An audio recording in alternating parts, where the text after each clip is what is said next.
کسی انسان کا کسی انسان پر یا سماج پر یا ملک و قوم پر کتنا حق ہے،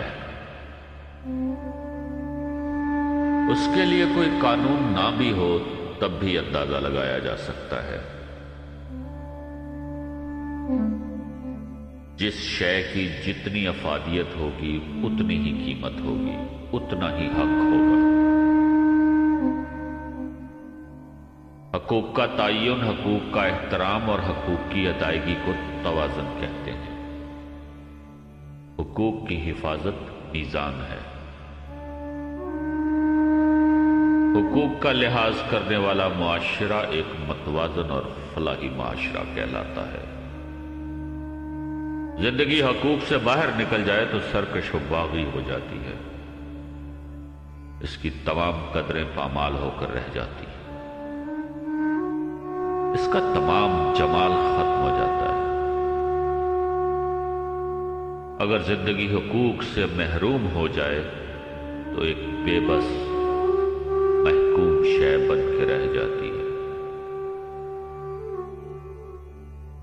کامیاب معاشرہ وہی ہے کہ چپکے سے فرائض ادا ہوتے رہیں اور چپکے سے ہی حقوق ادا ہوتے رہیں۔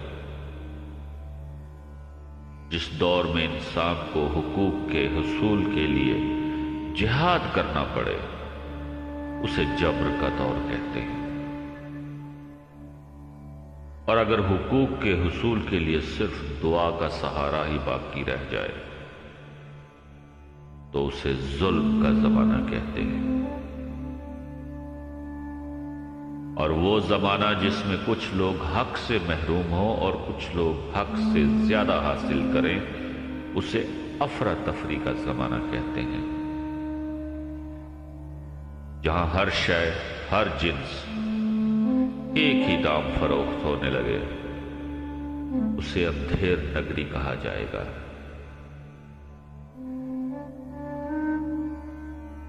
حقوق اور اہمیت کا لحاظ ہی معاشروں کو ترقی کی منازل عطا کرتا ہے۔ ایک دوسرے کے حقوق کے احترام سے ہی سماج میں قیام پیدا ہوتا ہے۔ دوسروں کے حقوق کا احترام کیے بغیر اگر ان پر اختیار جتایا جائے تو ممکن ہے کچھ عرصہ کے بعد جتانے کے لیے اختیار ہی نہ رہے۔ حقوق کی ادائیگی محبت پیدا کرتی ہے اور حقوق کی پامالی نفرت۔ محبت اطاعت پیدا کرتی ہے اور نفرت بغاوت۔ طاقتور حقوق ادا کرتا رہے تو طاقتور ہی رہے گا، حقوق نہ ادا کرنے والا ظالم کہلائے گا اور ظالم سے طاقت چھن جائے گی۔ یہ قدرت کا اصول ہے۔ انسان پر ایک زندگی میں کئی حقوق واجب الادا ہے، تفصیل بیان کرنا ناممکن ہے۔ سب سے زیادہ اہم 3 قسم کے حقوق ہیں، یعنی سماج کے حقوق، اپنی ذات کے حقوق اور اپنے خالق کے حقوق۔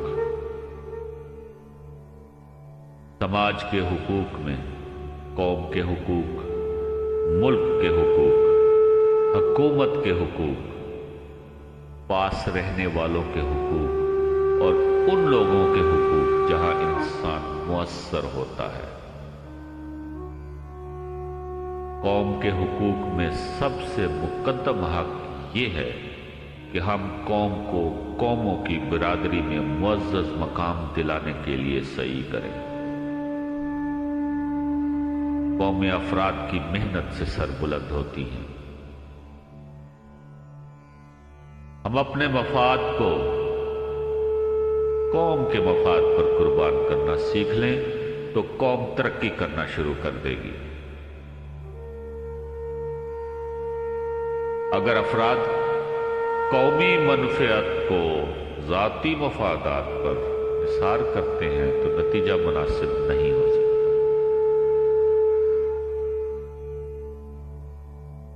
ہم لوگ قبیلے، ذاتیں، فرقے اور صوبائی اور مذہبی عصبیتیں ترک کر کے ایک قوم بنے ہیں۔ اگر پھر عصبیتیں لوٹ آئیں تو قوم ختم ہو جائے گی۔ ہم جب پاکستانی ہیں تو یہ ذات کیا اور وہ ذات کیا؟ سندھی، بلوچی، پٹھان، پنجابی کیا معنی؟ ہماری قومی شناخت پاکستان کے دم سے ہے۔ ہم پاکستانی ہیں، ہمیں پاکستانی ہی رہنا چاہیے۔ یہ قوم کا حق ہے کہ ہم انفرادی تشخص کی بجائے اجتماعی تشخص کے حصول کے لیے کوشاں رہیں۔ ہم پر ملک کے حقوق ادا کرنا ضروری ہے۔ ہم وطن پرست رہیں، ہم مفاد وطن عزیز رکھیں، ہم وطن کی آبرو پر آنچ نہ آنے دیں۔ ہم ملکی وحدت اور سلامتی کا خیال رکھیں۔ ہم سب ملک کے محافظ ہیں، ہم ہی ملک کا سرمایہ ہے۔ ملک نے ہمیں ایک قوم بنایا، ایک وحدت بنایا۔ اس ملک کے حصول کے لیے بڑا خون قربان کیا گیا۔ بڑے کٹھن مراحل سے قافلہ گزرا ہے، بڑے مشکل زمانے آئے ہیں اس قوم پر، بڑے طوفانوں سے گزرا ہے ہمارا ملک۔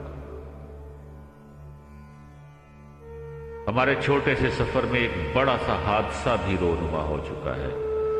ابھی ہم اپنے ملک کے حقوق کا مکمل خیال نہیں رکھتے۔ چھن جانے کے بعد بہشت کی قدر ہوتی ہے۔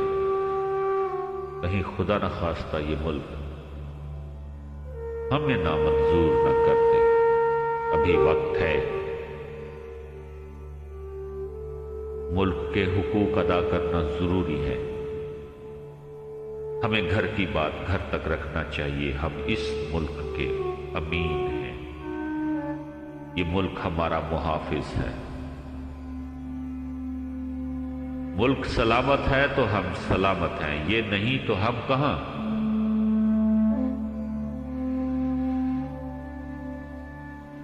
ملک کی زندگی میں ہر شخص کو شامل کیا جائے، ہر شخص کی زندگی میں ملک کو شامل کیا جائے، حقوق ادا ہو جائیں گے۔ ہمارے ذاتی اختلافات ملک کو نقصان پہنچا رہے ہیں۔ ہماری ذاتی انا ملک کے مفاد میں نہیں۔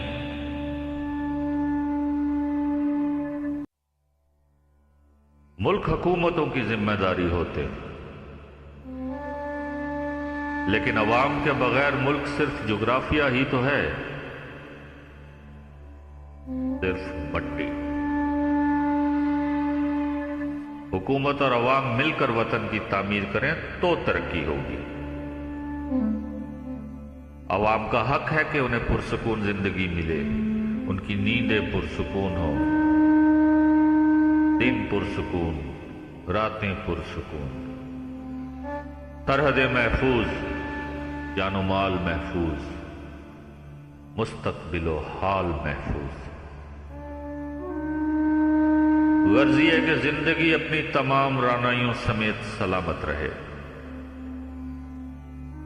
اور اگر خدا نخواستہ ملک پر کوئی افتاد پڑے تو ہر زندگی ملک پر نثار ہونے کے لیے بے قرار ہو۔ انسان پر اس کی اپنی ذات کے بڑے حقوق واجب الادا ہیں۔ اپنے ظاہر کے حقوق، اپنے باطن کے حقوق۔ ظاہر کے حقوق یہ ہے کہ ہم اپنے آپ کو ایک باعزت شہری بننے کے لیے تیار رکھیں۔ اپنے دور کی رائج تعلیم کا حصول فرض ہے۔ ہمارا ہم پر حق ہے کہ ہم اپنے آپ کو گرد و پیش سے باخبر رکھیں، اپنے ماحول سے آگاہ رہیں۔ ہم اپنے مشاہدات اور تجربات سے دوسروں کو آگاہ کریں۔ چراغ سے چراغ روشن ہو اور یوں اوہام پرستی سے نجات ملے۔ اپنی شناخت قائم کرنا ہمارا فرض ہے، اپنا تشخص قائم کرنا ضروری ہے۔ اپنا لباس، اپنی زبان، اپنا لہجہ، اپنی جلوت و خلوت کا خاص خیال رکھنا ہمارا ہم پر حق ہے۔ ہمارے باطن کے حقوق میں سب سے بڑا حق یہ ہے کہ ہم احساس کی دنیا زندہ رکھیں۔ ہم اپنے دل کو محسوس کرنے والا بنائیں، سوچنے والا ذہن اور محسوس کرنے والا دل نصیب والوں کو عطا ہوتے ہیں۔ ہم اپنے آپ کو اپنے مذہب سے علمی اور عملی طور پر آشنا رکھیں تو حقوق ادا ہوں گے۔ مذہب صرف تعلیم نہیں، مذہب صرف عمل نہیں، مشین کی طرح ہمیں اپنے مذہب کے ساتھ ایک شعوری لگن ہونی چاہیے۔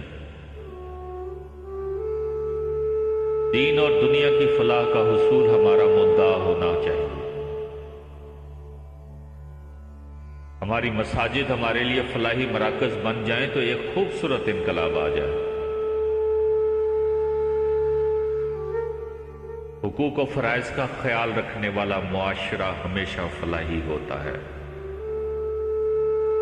اسلام سے بہتر کون سا دین ہو سکتا ہے، اور اس کے اصولوں سے زیادہ بہتر کوئی اصول نہیں ہو سکتا۔ اسلامی فلاحی معاشرہ دنیا کے تمام معاشروں سے بہتر ہے، اسے قائم کیا جائے۔ اسلامی فلاحی معاشرہ حکم اور چہرے سے قائم نہیں ہو سکتا، یہ محبت اور شوق سے قائم ہوگا۔ ہم ایک دوسرے کا خیال رکھیں، معاشرہ بن جائے گا۔ جب تک انسان اپنی روح کو بیدار نہیں کرتا، وہ کوئی فلاحی کام نہیں کر سکتا۔ ایک روشن روحانی زندگی کا حصول بھی ہم پر فرض ہے۔ یہ ہمارا حق بھی ہے کہ ہم کسی روحانی تجربے سے گزریں، اور اگر ممکن نہ ہو تو کم از کم کسی روحانی بزرگ سے آشنائی تو ہونا چاہیے۔ روح زندہ تو انسان زندہ، نہیں تو نہیں۔ انسان کا سوچنا بھی عمل ہے اور محسوس کرنا بھی ایک عمل ہے۔ ایک انسان کسی کھیت، کھلیان، فیکٹری، دفتر میں کام کر رہا ہو، اسے مصروف کہیں گے، وہ کام کر رہا ہے۔ ایک کرسی پر خاموشی سے آنکھیں بند کیے سوچنے والا انسان بظاہر بیکار بیٹھا ہے، لیکن یہ بہت بڑا کام کر رہا ہے۔ فکر کے سمندروں میں غوطہ لگانے والے، گوہر مراد نکالنے والے لوگ محسنین کہلاتے ہیں۔ ایسے لوگوں کی فکر ہی ان کا عمل ہے۔ صاحب فکر ہونا بھی ہمارا فرض ہے۔ ہمارا یہ حق مقدم ہے کہ ہم خود کو صاحب خیال بنائیں، صاحب فکر بنائیں۔ قوم کو نئی منزلوں سے آشنا کرانے والوں کا احترام سب پر فرض ہے۔ ان کا حق ہے کہ ان کی حفاظت کی جائے، ان کا خیال رکھا جائے۔ انسان پر سب سے اہم حق خدا کا ہے۔ زندگی دینے والا چاہتا ہے کہ زندگی اس کے بتائے ہوئے راستے پر چلائی جائے۔ وہ چاہتا ہے کہ اس کے محبوب صلی اللہ علیہ وآلہ وسلم کا راستہ ہی محبوب راستہ ہو۔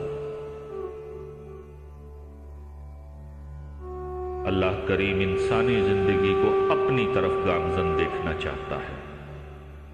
وہ چاہتا ہے کہ انسان اس کی طرف رجوع رکھے، اس کی طرف سفر کرے، اس کی طرف گامزن رہے۔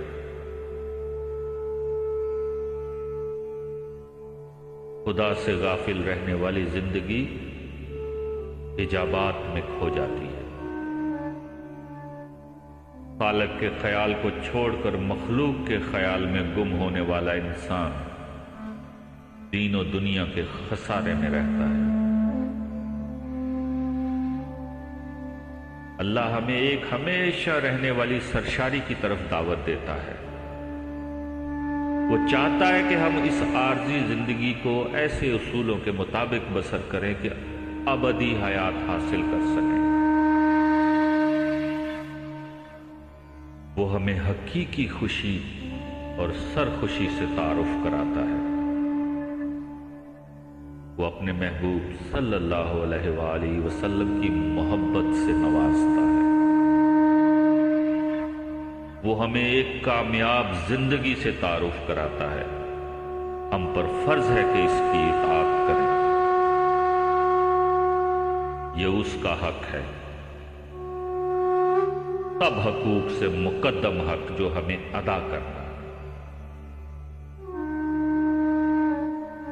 یہ ایک ایسی ادائیگی ہے جس میں کوئی معذوری، کوئی مجبوری آڑے نہیں آ سکتی۔ یہ وہ فرض ہے جس کے ادا نہ کر سکنے کا کوئی جواز معقول نہیں ہو سکتا۔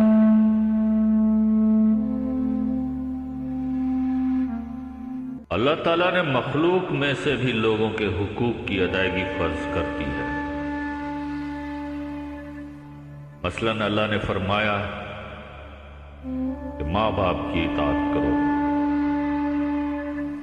یہاں تک کہ ان کے آگے اف بھی نہ کہو، اور اگر والدین بڑھاپے میں پہنچ جائیں تو ان کے لیے اپنے بازو رحمت و شفقت کے بازو بنا دو، اور دعا کرو کہ اے اللہ میرے والدین پر ایسے رحم فرما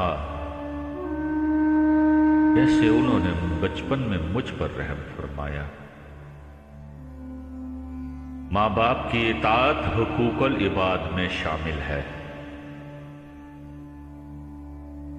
لیکن حقوق العباد اللہ ہی کے مقرر کیے ہوئے ہیں، یعنی حقوق العباد بھی حقوق اللہ ہی ہیں۔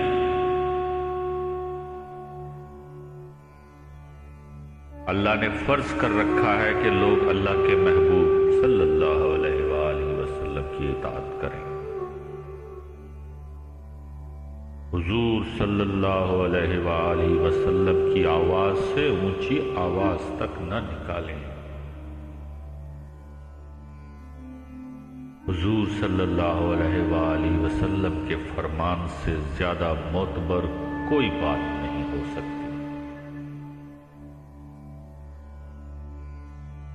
حضور صلی اللہ علیہ وآلہ وسلم کے بتائے ہوئے راستے کے علاوہ کوئی بھی راہ اس قابل نہیں کہ اس پر چلا جائے۔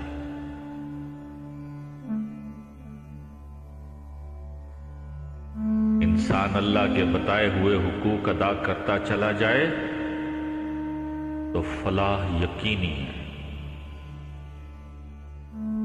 رہا انسان کا اپنا حق اللہ پر، وہ تو انسان نے پیدا ہوتے ہی حاصل کر رکھا ہے۔ اس کے پیدا ہونے سے پہلے خوراک کا انتظام کر دیا گیا تھا، اس کی پرورش کرنے کے لیے والدین موجود تھے،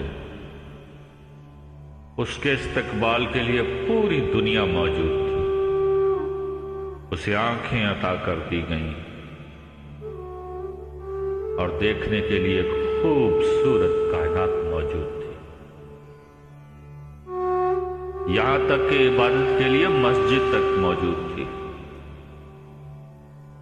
اس کے باوجود اللہ کا ارشاد، کیا ہے بندے، مانگو تمہیں کیا چاہیے؟ اللہ دعائیں سنتا ہے، قبول فرماتا ہے۔ اس نے موسموں کو حکم دے رکھا ہے کہ انسان کے لیے مناسب ہوا اور خوراک کا انتظام کیا جائے۔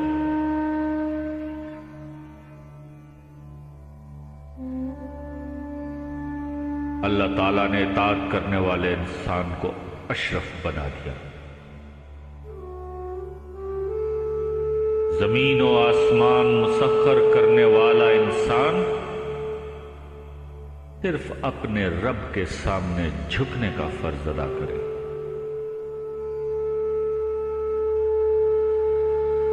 اسے ہر چیز کو جھکانے کا حق ہے۔ سب کو نگوں کرنے والا اپنے مالک کے سامنے نگوں ہو جائے، یہ حق ہے۔